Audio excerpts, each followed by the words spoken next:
안녕하세요. 좀 충격적인 뉴스가 있어서 말씀을 좀 드리려고 합니다. 신혼부부 10쌍 중에 9쌍이 빚이 있답니다. 그냥 저 말은 뭡니까? 신혼부부 전부 다 빚쟁이라는 얘기입니다. 좀 충격이죠, 충격. 신혼부부다. 결혼을 했다라고 하면 그래도 경제적으로 어느 정도 자리 잡은 상태일 건데 빚이 있다니 이게 무슨 말일까요? 왜 이런지, 어떤 이유 때문에 이러한지 이에 대한 얘기를 좀 해볼까 합니다. 작년 2021년 결혼한 신혼부부의 연평균 소득이 6,400만원이라고 합니다. 높은 수준입니다. 근데 그 높은 수준이 신혼부부들이 동시에 빚도 늘어서 신혼부부 10쌍 중에 9쌍이 빚쟁이 신세다. 전부 다 빚을 가지고 있는 이들이다. 도대체 왜 이런 일들이 벌어졌을까요? 봤더니 뭐 거의 다 이제 부동산 때문이죠. 부동산. 상상을 초월하는 대충격들인 거죠. 뭐 신혼부부 전부 다 집을 사진 않았을 겁니다. 신혼부부들 중에서 어떤 이들은 전세자금 대출을 가지고 있고 어떤 사람들은 주택담보대출을 가지고 있는 겁니다. 확실한 건 뭐다? 확실한 건 빚으로 결혼생활을 시작하더라는 겁니다. 이게 정상입니까? 비정상이죠. 빚이 없는 건전한 이들이 미래를 위해서 저축도 하고 삶의 자산을 또 늘려나가고 이렇게 해야 되는 건데 시작하자마자 빚으로 시작한다. 참 그냥 어처구니가 없는 거죠. 빚이 어느 정도냐라고 봤더니 대출 잔액의 중앙값이 1억 5,300만 원이랍니다. 이 대출 금액은 작년 1억 3,200만 원보다도 15% 늘어난 수치라고 합니다. 뭐 그냥 빚이 전부 다 전세자금 대출하고 주택담보대출인 거죠. 다르게 얘기하면 대한민국의 정부가 경제성장을 위해서 2030들을 빚쟁이로 전락시키고 그들에게 빚지게 만들어서 그 빚으로 부동산 시장을 떠받들었다. 전세자금 대출해줘서 갭 투기하게끔 만들었고 주택담보대출 받아서 집을 매매하는 매매 수요자가 되게끔 했다라는 거죠. 결국은 대출이 필요한 사람들로 신혼부부들을 채워버렸어요. 충격입니다. 충격. 이놈의 나라가 도대체 어떻게 된 거길래 결혼해서 시작할 때부터 빚을 지게 만들었냐라는 거죠. 정상이 아닙니다. 비정상입니다. 저 빚이 싸냐고요. 빚의 무게는 무겁죠.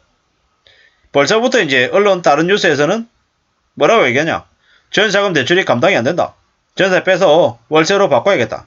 라고 얘기합니다. 왜 그렇게 얘기하겠습니까? 이제 전세자금 대출 받는 대출 이자가 월세보다 비싸거든요. 불과 얼마 전까지만 해도 월세를 내느니 전세자금 대출 받아서 이자 내는 게 더 싼데 왜 멍청하게 월세로 살지? 그냥 돈 없어도 그냥 대출 받으면 되잖아. 이랬습니다. 돈이 없으면 월세 살아야죠. 무슨 놈의 전세자금 대출 받아가지고 이자를 내냐라는 거죠. 전세자금 대출을 얼마나 방만하게 내줬으면 저런 짓거리들이 벌어졌냐라는 거죠. 주택담보대출 뭐 마찬가지죠.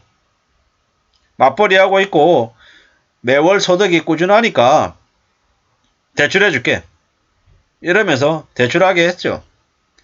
야, 아파트 분양받으면 주변 시세가 10억인데 너희 아파트 5억이래.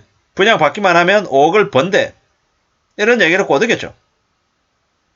물건도 보기 전에 돈부터 먼저 내놓는 게 대한민국의 선분양 제도입니다. 뭐 기득권들한테만 좋고 실수요자들에게는 좀 덤태기 쓰는 그런 경향이 많죠. 앞으로 어떻게 바뀌겠습니까? 전세자금 대출 받는 게 이제 줄어들겠죠. 정부대로 그 이자 지원해 줄 수 있는 그런 세금을 줄이기 위해서 전세자금 제도를 대폭 줄여 나갈 것이고 소유자들도 전세자금 대출 받았더니 이자가 너무 높으니까 이제 전세를 들어가는 것보다 월세로 전환하겠죠.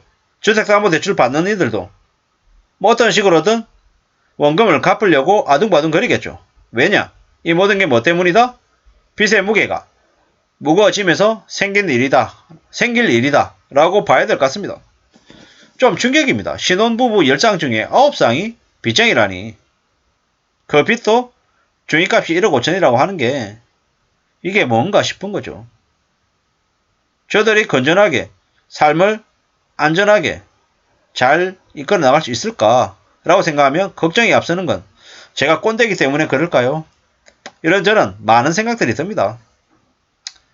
너무 그동안에 빚을 당연하게 생각하고 별일 아닌 것처럼 얘기했던 것 같습니다.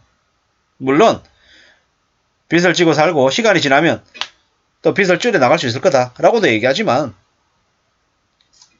빚이 다 있다라고 하는 게 씁쓸합니다. 물론 현금으로 사는 사람들이 잘 없다. 하지만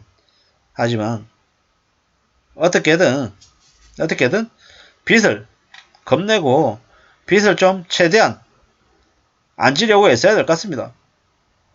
뭐 댓글에는 뭐라고 얘기냐면 신혼부부가 아니고 보통 국민들도 저러지 않냐 이런 얘기들도 하죠. 씁쓸합니다. 어쩌다가 대한민국이라고 하는 나라에 사는 많은 사람들이 저렇게 빚쟁이가 된 걸까요?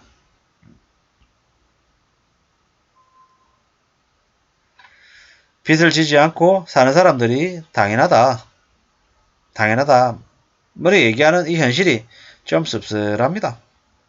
앞으로 우리네 삶이 어떻게 바뀔까요? 빚의 무게가 점점 더 심해지면서 많은 이들이 빚에 허덕이고 빚 때문에 쓸 돈이 없어서 아수라장이 될 것 같습니다. 이제는 외식하기도 겁나죠. 저는 이제 가족이 4명인데 4인 가족이 밖에서 외식하면 7, 8만원 뭐 10만원 넘어가는 것도 그렇게 어려운 일이 아닙니다. 분식집에 가서 먹어야 4명이서 한 4만원 전후에서 해결할 수 있다는 거죠. 이게 뭘까? 이게 어떻게 된 걸까? 앞으로 우리는 어떻게 살아야 될까? 나는 또 어떤 모습으로 또 지내게 될까? 이런저런 고민들이 많이 듭니다. 빚이 얼마나 무서운 건데 빚을 너무 쉽게 너무 만만하게 생각하는 사람들이 많은 것 같습니다. 앞으로 점점 더 먹고 살기 어려운 시대이기 때문에 함부로 욕심 부리지 말고 밥 한 끼 먹는 것을 감사하게 생각해야 될 것 같습니다. 별거 아닌 것처럼 뭐 밥 먹는 게 뭐 대수냐 이렇게 얘기하지만 이제 사람들이 점점 더 밥값조차도 부담스러워합니다. 그래서 도시락을 싸는 사람들도 많고요. 이게 뭔가 싶을 정도로 삶이 더 빡빡해지고 어려워지고 있습니다.